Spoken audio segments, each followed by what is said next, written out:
नमस्कार, मैं रवीश कुमार। आज देश की राजनीति में जो हो रहा है वो इतिहास के पन्नों में लिखा जाएगा। सत्ता के गलियारों में सन्नाटा है, चेहरों पर शिकन है और जनता के बीच चर्चा की क्या सच में वो दिन आ गया है जब प्रधानमंत्री नरेंद्र मोदी को, हाँ आपने सही सुना, बीजेपी में बगावत। मोदी बड़े अदालत ने आज वो कर दिखाया जो कई सालों से लोग बस टीवी बहसों में सुनते थे।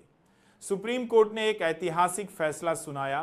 प्रधानमंत्री मोदी पर चल रहे भ्रष्टाचार और सत्ता के दुरुपयोग के मामलों में सीधा आदेश दिया है कि जांच एजेंसियां स्वतंत्र रूप से कार्रवाई करें।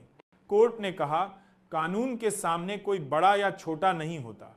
ये वही लाइन है जो लोकतंत्र की रीढ़ को सीधा कर देती है। लेकिन इस फैसले के बाद जो मंजर बीजेपी के भीतर दिख रहा है वो किसी फिल्मी सीन से कम नहीं है। अब जरा तस्वीर देखिए। जो नेता कल तक मोदी जी के इर्द गिर्द घूमते थे, आज वही नेता कैमरों के सामने आकर कह रहे हैं, हम पार्टी में सुधार चाहते हैं, एक आदमी की हुकूमत नहीं। एक एक करके कई वरिष्ठ नेताओं ने पार्टी नेतृत्व पर सवाल उठाना शुरू कर दिया है।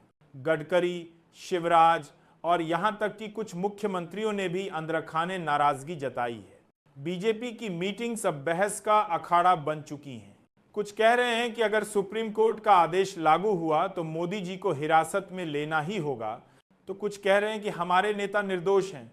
लेकिन सवाल वही है, क्या मोदी जी सच में कानून के घेरे में आने वाले पहले प्रधानमंत्री बन सकते हैं? दिल्ली के पावर कॉरिडोर में जो अफवाहें हैं वो और भी चौंकाने वाली हैं। कहा जा रहा है कि बीजेपी के अंदर अब दो खेमे खुलकर सामने आ गए हैं। एक जो मोदी और शाह की जोड़ी के साथ है और दूसरा जो अब खुलकर कह रहा है, हमें नया नेतृत्व चाहिए। सुनने में आया है कि पार्टी के अंदर से कुछ सांसदों ने राष्ट्रपति को पत्र लिखकर मांगा है कि प्रधानमंत्री को अपने पद से इस्तीफा देना चाहिए जब तक जांच पूरी न हो। अब सोचिए, एक ऐसी पार्टी जो डिसिप्लिन और संगठन पर गर्व करती थी, वो आज अपनी ही दीवारों में दरारें देख रही है। सुप्रीम कोर्ट का फैसला सिर्फ कानूनी नहीं बल्कि राजनीतिक भूकंप है, क्योंकि अदालत ने कहा है कि प्रधानमंत्री के खिलाफ जांच में कोई भी एजेंसी राजनीतिक दबाव में काम नहीं करेगी। कोर्ट ने सीबीआई, ईडी और इनकम टैक्स को फटकार लगाई।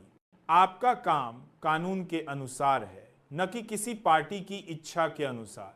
ये सुनकर देश के लोग टीवी पर टकटकी लगाकर देखने लगे। लोगों ने सोशल मीडिया पर लिखना शुरू किया, क्या अब मोदी जी भी वही भुगतेंगे जो आम नागरिक भुगतता है? किसी ने लिखा, इतिहास खुद को दोहरा रहा है, जैसे कभी इंदिरा गांधी पर हुआ था। और इधर बीजेपी मुख्यालय में माहौल जैसे किसी ने साउंड बंद कर दिया हो। नारे, पोस्टर और जोश सब गायब। मीडिया के कैमरे गेट के बाहर तैनात हैं और अंदर से सिर्फ एक खबर निकल रही है, पार्टी में असंतोष चरम पर है। कई सांसदों ने दिल्ली छोड़ अपने गृह राज्य लौटने का मन बना लिया है। कहा जा रहा है कि कुछ नेताओं ने कांग्रेस और विपक्षी गठबंधन इंडिया से भी संपर्क साधा है। अब सवाल ये नहीं कि बगावत हुई है या नहीं, सवाल ये है कि क्या ये बगावत अब मोदी की सत्ता का सूरज ढलने की शुरुआत है? देश की जनता भी अब जागने लगी है।